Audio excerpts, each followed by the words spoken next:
All right, family, it's your brother Assad, and I am back again with another quick video. So make sure you like, comment, and subscribe, and hit that notifications bell so that you'll be notified when we drop new material on this channel. Secondly, in terms of housekeeping, I gotta give a special and a significant and a particular and a peculiar shout out to my South African family for all the love you guys have shown this channel. Myself, my wife, my children, we greatly appreciate it.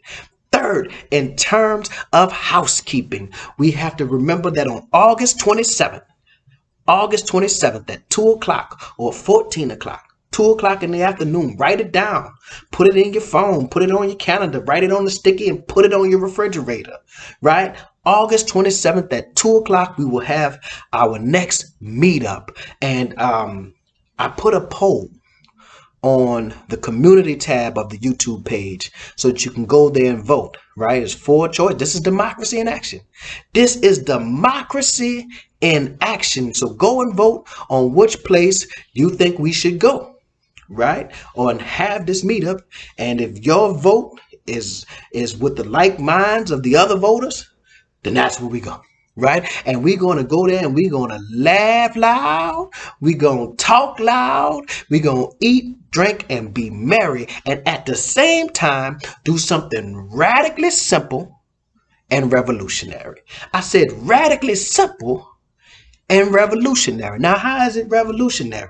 We know that to eat, drink, be merry, that's radically simple. But what makes it revolutionary is when that waiter or that waitress or that server comes around with that machine and it's time to pay. That's revolutionary. That's revolutionary. When you purposely and intentionally go somewhere to support a black-owned business and leave some rands in the register, that's revolutionary. Radically simple, but revolutionary. When you pay that tab and that business says, man, we got a boost in income today. Man, I thought I was going to have to let this person go. I thought I was going to have to cut hours. But no, we don't have to cut hours today. I don't have to let this person go today. I don't know how I was going to buy this particular product, but I can buy it now because we did something radically simple and revolutionary. Now, so I want to talk about this video that you guys are going to watch. It's actually an old video.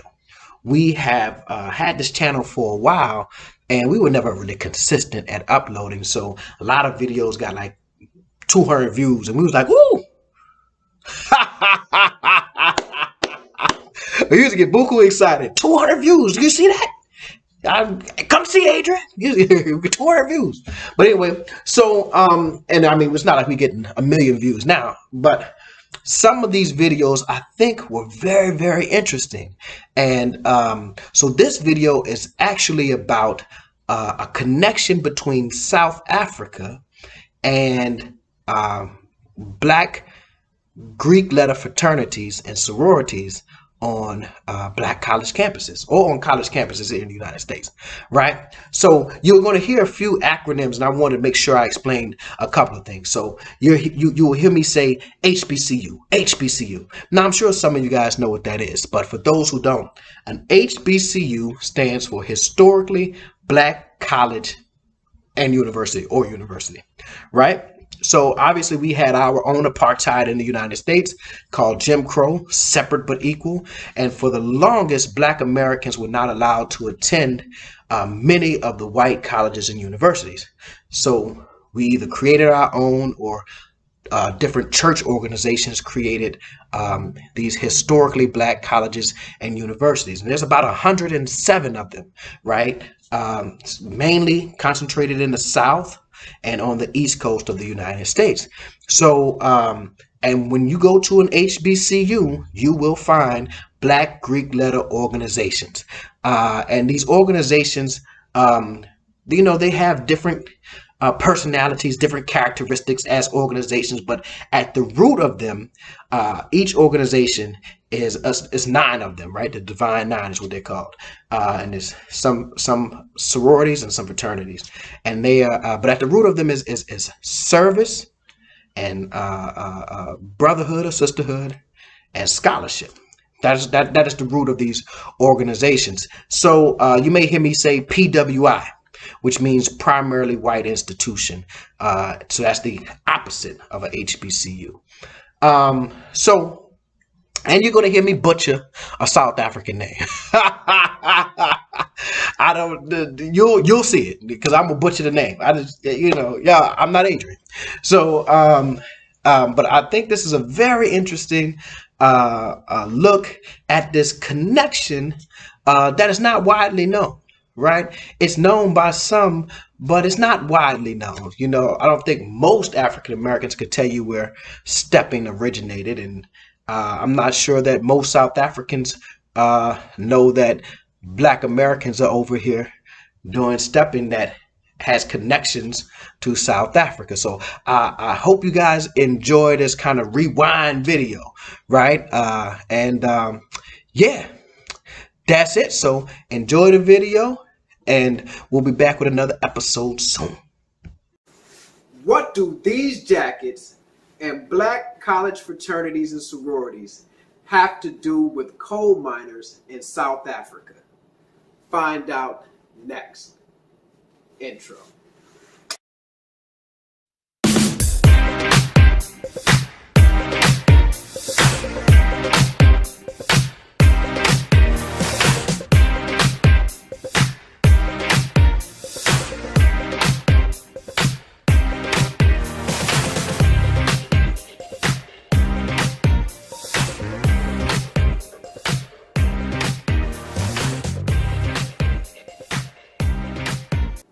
All right, family, welcome back to our channel. I am Asad. And I'm Adrian. Make sure you guys like, comment, subscribe, and hit the little notifications bell. As well as if you get the opportunity, please share this video on your other social media platforms. We are trying to reach that 500th subscriber. And I know we can do it. So y'all guys, please help us out.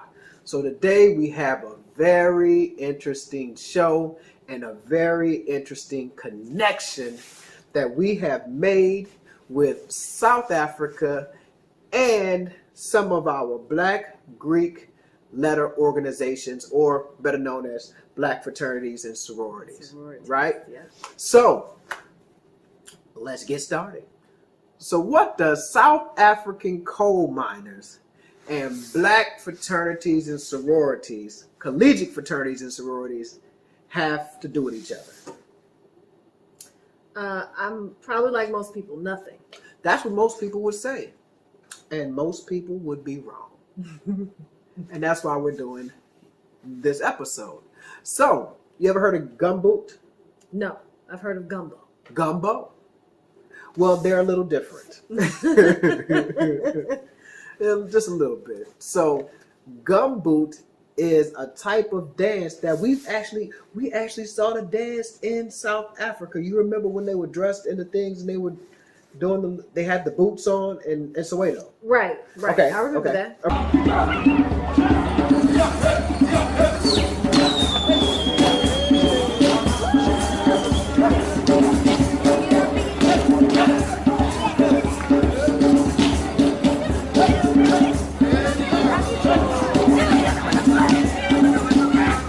That was nice. So that is called the gumboot dance, right? Mm-hmm. Now the gumboot dance originates in the late 1800s when South African mine workers who were kind of forced to work in these mines were given these rubber boots. Why were they given these rubber boots? Because the conditions in the mines were basically horrible, and they were working in wet conditions, and their feet were wet, and they're working in water.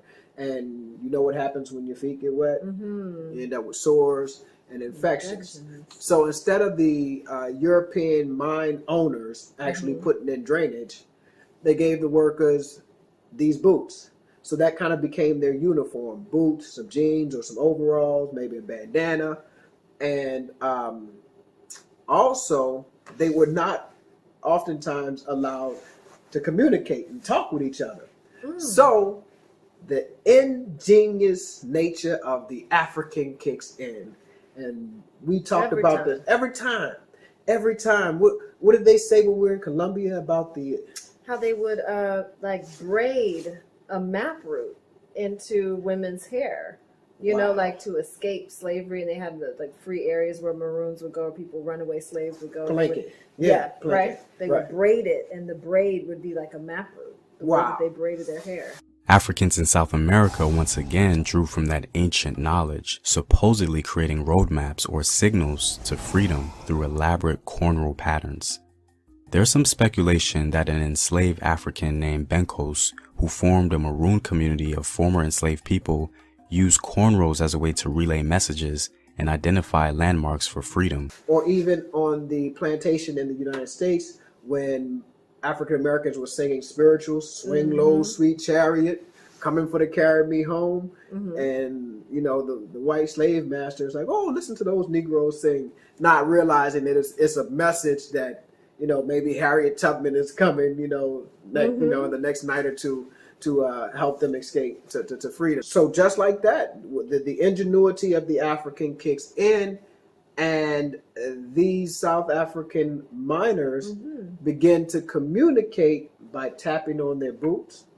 Sometimes they were actually chained together, and they would maybe rattle their chain.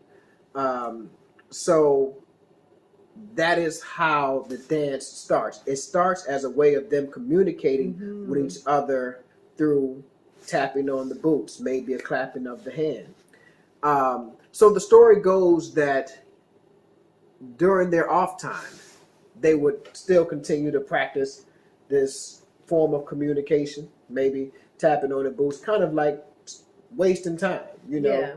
And it actually becomes popular in South Africa. It becomes a kind of like a dance craze. I don't know if it was a dance craze. I don't want to kind of frame it like it was the twist.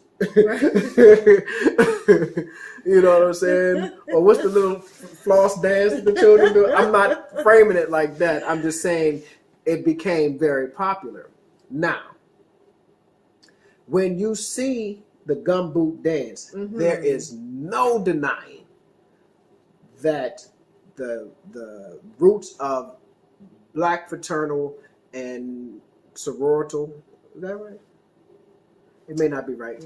I don't know if that's a word. Fraternity and sorority. So it is no doubt that the root of black fraternities and sororities stepping is in the gumboot dance. Absoluta! Absoluta! Absoluta!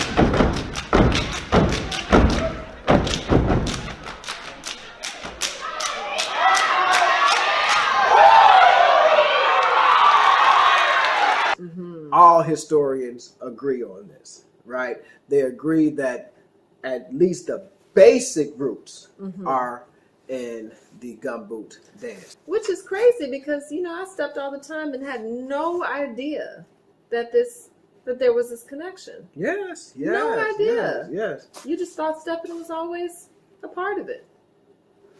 I didn't really think about stepping much because I was never any good at it. I think actually during my probate, I stopped stepping. It was just like shouting people out. But so the question becomes, how did stepping go from South Africa in the 1880s to black colleges and universities, in particular black fraternities and sororities, in the 1940s? Because that's kind of where, so there's some arguments about when stepping really started. Was it some people argue that it was early as the 1920s. Some people argue that stepping really starts in the 1940s, 1950s. But either way, the question is, how did it get from South Africa That is the question. to black colleges? and fraternities and sororities. So you want to take there are actually 3 theories on how this happened. You want to take the first theory? So the first theory is that it came over during the transatlantic slave trade from West Africa, which doesn't really add up, especially if it came about, or they're starting to see this happening on college campuses in the 1920s. You would think that you would see it in some other part of Black life well before the 1920s, the HBCU campuses. Right. You would see it in the Black church. Right. Prior to the Black college campus. Right. So that theory doesn't really hold much weight. That one doesn't really hold water. Now, I can give some kind of credence to say, well, maybe some of the rhythms, some of the drum patterns, from using the physical body or whatever have you, may have originated and may have just been kind of a, in general, African thing. But to say that specifically stepping was something that came from the transatlantic slave trade, that's a nah. Yeah. That's a nah. So the second theory is that African Americans visited South Africa and brought stepping back to the United States. Now, this is kind of rooted in a guy named Orpheus McAdoo. McAdoo was an African American graduate of Hampton University, and he had a group called the Virginia Jubilee Singers, and they were kind of like a minstrel show, kind of like a vaudeville performance group, and they actually toured South Africa from about 1890 to 1895, which is well after the birth of the gumboot, right? So being that he was in entertainment and he may have seen the actual dance craze take place, he may have thought, hey, this is a very interesting, very creative way to dance. Let me take that back to the United States and maybe tour with that. Part of the problem with that is that once he left South Africa, yeah, he went back and forth to the United States once or twice. But once he left South Africa, he toured Europe. And in fact, if I'm not mistaken, he died in Europe, right? Well, he died outside the United States. It may not have been Europe. He died outside of the United States. So to say that he had that type of influence on Black colleges and fraternities and sororities in particular, I mean, it's possible, plausible, but I wouldn't say it is as plausible as the final explanation. So what is that? I'm going to let you take it. So Reuben Kaluza was a South African who came to Hampton University in 1930. And Reuben was at an HBCU, so he had a strong college connection. On top of that, Reuben formed a quartet with 3 other South African students, and they went around doing what? Singing and doing traditional Zulu dances. Now, traditional Zulu dances may not be gumboot, but with Kaluza actually having a connection to a campus, being on a HBCU, being at an HBCU, I apologize, being at an HBCU, having a connection to the college campuses, and performing possibly, it's unsure, but possibly the gumboot dance, it seems more plausible that we can look at Kaluza as the individual that introduces stepping. Now, this is written of in the book on stepping, and it seems to be the most plausible idea. And not to say that, and let's not be confused, like Kaluza actually became pretty famous. He performed for Franklin Roosevelt, for the President of the United States. Big. Yeah, he was pretty big, touring up and down the East Coast. And if you know anything about the United States, you know that there are a gang of HBCUs on the East Coast, including the Mecca Howard University, right? So he toured up and down the East Coast with this quartet, doing singing and traditional Zulu dances. Again, we are unsure if it was the gumboot, but it is more plausible that this is where the gumboot stepping connection takes place. So keep in mind that it could have been Kaluza alone, or it could have been a combination of other African students that came to HBCUs because they couldn't go to what we call PWIs, predominantly white institutions at that time. So there were hundreds of predominantly whack. Shout out to the HBCUs. Yeah, so that's possible. Keep in mind that the connection between Africa and black fraternities is kind of strong. So my fraternity, Phi Beta Sigma, and I'm just going to this flat out shout out to my fraternity. Phi Beta Sigma actually boasts some pretty important African leaders as members. Kwame Nkrumah, yes, Kwame Nkrumah is a member of Phi Beta Sigma, and here is a picture of him with his frat brothers who happen to be my frat brothers. William Tolbert and William Tubman, both presidents of Liberia, were also members of Phi Beta Sigma fraternity, as well as Benjamin Azikiwe, the first president of Nigeria, is also a member of Phi Beta Sigma fraternity. My fraternity was the first black fraternity to establish chapters in Africa. So, well, shout out to Phi Beta Sigma. Go mob. Go mob. Yes. And for those who don't know what go mob means, join Phi Beta Sigma fraternity and you will learn. You will learn.